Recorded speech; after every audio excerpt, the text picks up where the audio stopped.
Tension में रहती थी।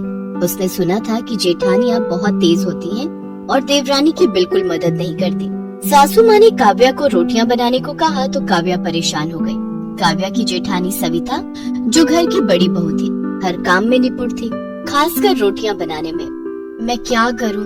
अब तो सासू माँ ने मुझे भी रोटियां बनाने के लिए बोल दिया है, पर मैं यहाँ पर किसी से ये भी नहीं कह सकती कि मुझे मुलायम रोटियां बनानी नहीं आती। घर पर तो मैं जब भी रोटियां बनाती थी तो मेरी रोटी सूख जाती थी। यहाँ भी मैंने कोशिश की है, पर मुझे नहीं लगता कि मैं मुलायम रोटियां बना पाऊंगी। घर पर तो मम्मी संभाल लेती थी, मैं तो सिर्फ सब्जी बनाती थी। रोटी का काम मम्मी के जिम्मे था, पर यहाँ पर तो सासू माँ ने मुझे ही रोटियां बनाने के लिए बोल दिया है। अब रात की रोटियां मैं कैसे बनाऊं? मुझे कुछ समझ नहीं आ रहा, क्या करूंगी?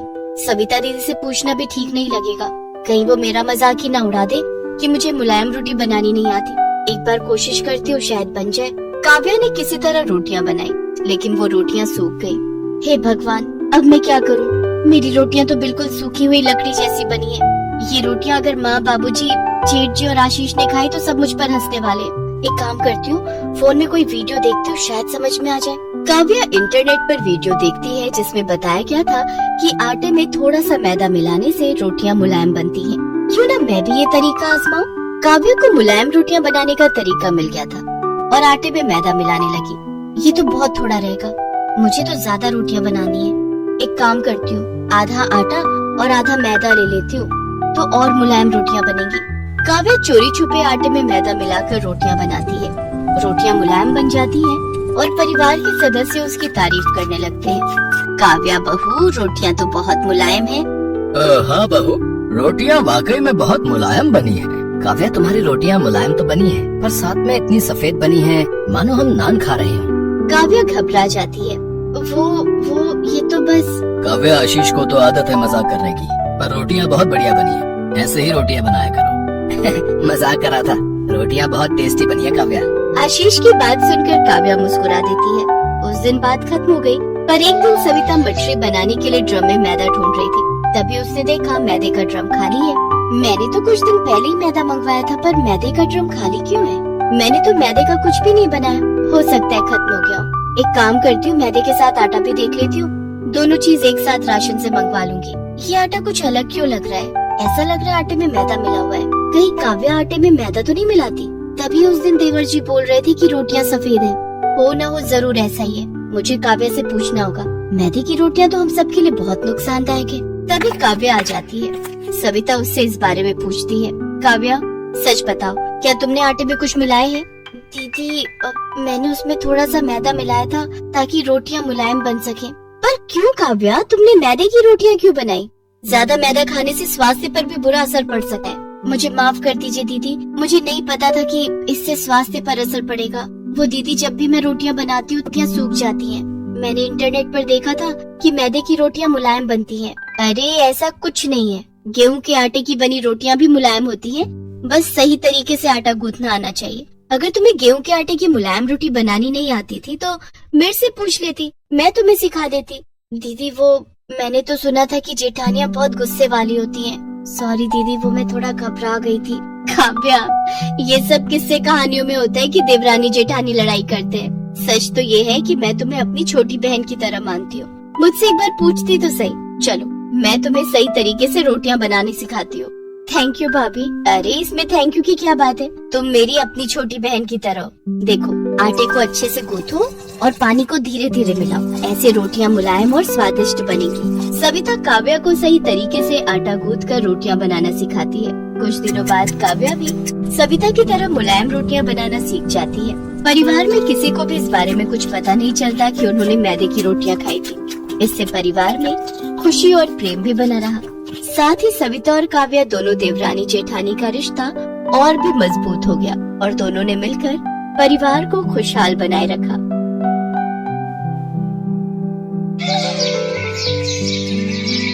वाह वाह अक्षरा बहू, क्या कमाल की सब्जी बनाई है। ऐसा कर, मेरे लिए तो तू 2 रोटी और सेक दे। पेट तो भर गया लेकिन मन नहीं भरा। माँ जी, लेकिन आटा तो खत्म हो गया। कोई बात नहीं, मैं अभी और आटा लगा देती हूँ।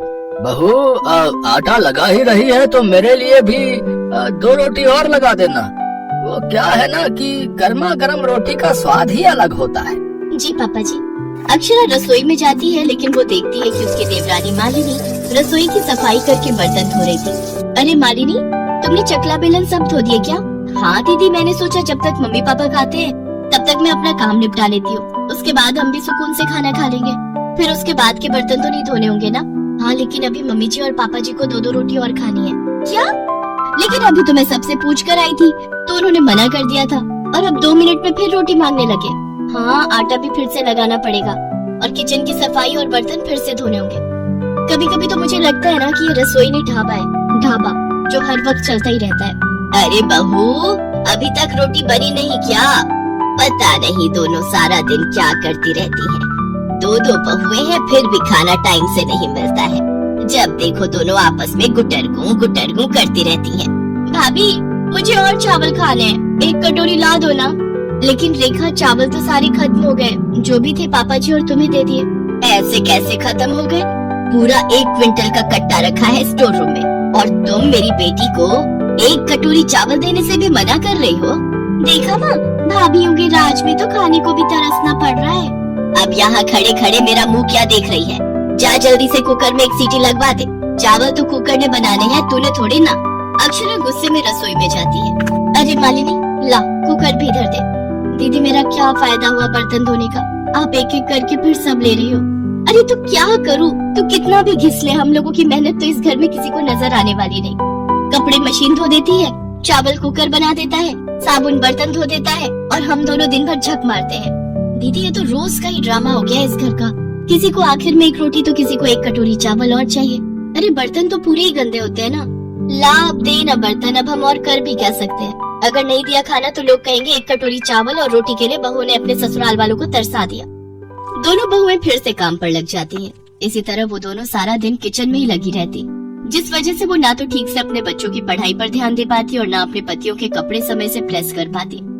उन दोनों के एक बच्चा है। सास, ससुर और ननद को मिलाकर कुल 9 लोगों का परिवार है। इतने सारे लोगों के लिए खाना बनाने और खिलाने और उनके बर्तन धोने में ही इनका सारा दिन निकल जाता है। दीदी, हम दोनों का सारा दिन रसोई में ही निकल जाता है। कभी कभी तो ऐसा लगता है ये लोग घर में बहू नहीं बल्कि रसोईया ब्याह कर लाए हैं। बात तो तेरी एकदम सही है। सारा दिन ठूस ठूस कर कद्दू की तरह बनते जा रहे हैं। अरे घर में 2-2 बहुएं पकाने के लिए इसका मतलब ये थोड़ी ना कि तुम 4 दिन का राशन 1 दिन में ही खा जाओ। और तो और अब तो बच्चे भी बड़ों की देखम देखी करने लगे हैं। मालिनी, अब हमारा भी बेशरम बनने का वक्त आ गया है। इनकी अकल ठिकाने लगाने का ना मेरे पास एक आइडिया है, जरा कान इधर तो दे। अक्षरा अपनी देवरानी मालिनी को सारा प्लान समझा देती है। फिर अगले दिन सुबह की चाय में वो ढेर सारा मीठा डालती है और फिर चाय पीने के बाद अपनी सास से कहती है, मम्मी जी लाइए जरा मैं आपका शुगर नाप दूं। लेकिन बहू, मुझे क्या हुआ है? हुआ नहीं है तो हो जाएगा। ये देखिए आपका शुगर कितना बढ़ा हुआ है। मैं अभी डॉक्टर को बुलाकर आपका सारा हेल्थ चेकअप करवा देती हूँ, कहीं आपको कुछ हो गया तो। अरे शुभ शुभ बोल मरे मेरे दुश्मन। अच्छा तू डॉक्टर को बुला ले, लगे हाथ तेरे पापा जी का भी चेकअप करवा लेंगे। कुछ देर बाद डॉक्टर घर आता है। अरे माता जी, अपने वजन पर कंट्रोल कीजिए, नहीं तो ये शुगर आपकी जान लेकर छोड़ेगा। और अंकल जी, आपका वजन तो और दुगनी तेजी से बढ़ रहा है। आपको अपने खाने पर कंट्रोल करना है और 2 रोटी से ऊपर नहीं खानी। हे भगवान, ये डॉक्टर तो हमारे खाने के पीछे ही पड़ गया। माता जी, आपको बुढ़ापे तक स्वस्थ रहना है और पोते पोतियों को बड़े होते देखना है, तो खाना तो कंट्रोल करना ही पड़ेगा ना। नहीं नहीं, मुझे इतनी जल्दी नहीं मरना। बहू, तू ना आज से मेरे लिए 2 ही रोटी बनाना। डॉक्टर उन सबका ब्लड सैंपल ले जाता है और शाम को रिपोर्ट लेकर आता है। माता जी, मैंने कहा था ना आपको शुगर है। अब से आपको चावल, आलू और मीठा नहीं खाना है। और बाबूजी, आपको भी कोलेस्ट्रॉल की दिक्कत है, इसलिए आपको भी अपने खाने पर अब से ध्यान देना है। और रेखा, तुम्हारा भी वजन उम्र के हिसाब से ज्यादा है, इसलिए तुम्हें भी अपने खाने पर ध्यान देना होगा। अभी तो तुम्हारी शादी भी नहीं हुई, तुम्हारे शरीर को तो अभी कई बदलावों से गुजरना है। डॉक्टर ये कहकर वहाँ से चला जाता है। शाम को सब खाने की टेबल पर बैठते हैं तो रेखा कहती है, भाभी 2 चम्मच चावल लाना तो। ये लो रेखा, 2 चम्मच चावल। आप तो सच में 2 चम्मच लाई हो। हाँ तो इस घर की बहू हूँ, सबका ध्यान रखना मेरी जिम्मेदारी है। बहू, मुझे बस आधी रोटी और देना। नहीं सासू माँ, डॉक्टर ने आपको 2 रोटी से ज्यादा खाने के लिए मना किया है और आपने ही तो कहा था कि अब से 2 ही खाऊंगी, इसलिए आपकी और रोटी नहीं बनाई। और अब हमने सबका खाना हिसाब से बनाने के बाद किचन बंद कर दिया है। आज सब आधा आधा पेट खाना खाकर चुपचाप अपने अपने कमरों में चले गए। तो वहीं दोनों बहुओं ने भी आज पहली बार समय पर खाना खाया और फिर अपने कमरों में चली गई। अक्षरा की इस आइडिया से सबकी आदत और सेहत में काफी सुधार आ गया था। सास ससुर और रेखा वॉक पर जाते, अपनी डाइट पर कंट्रोल करते और खुद के खाने पर ध्यान देते। अक्षरा के उस आइडिया में डॉक्टर भी शामिल था। दरअसल वो डॉक्टर और उसकी वो रिपोर्ट दोनों ही झूठी थी। वैसे तो कहते हैं कि झूठ बोलना पाप है, लेकिन अगर उस झूठ से किसी का भला हो तो उसमें कोई बुराई भी नहीं है।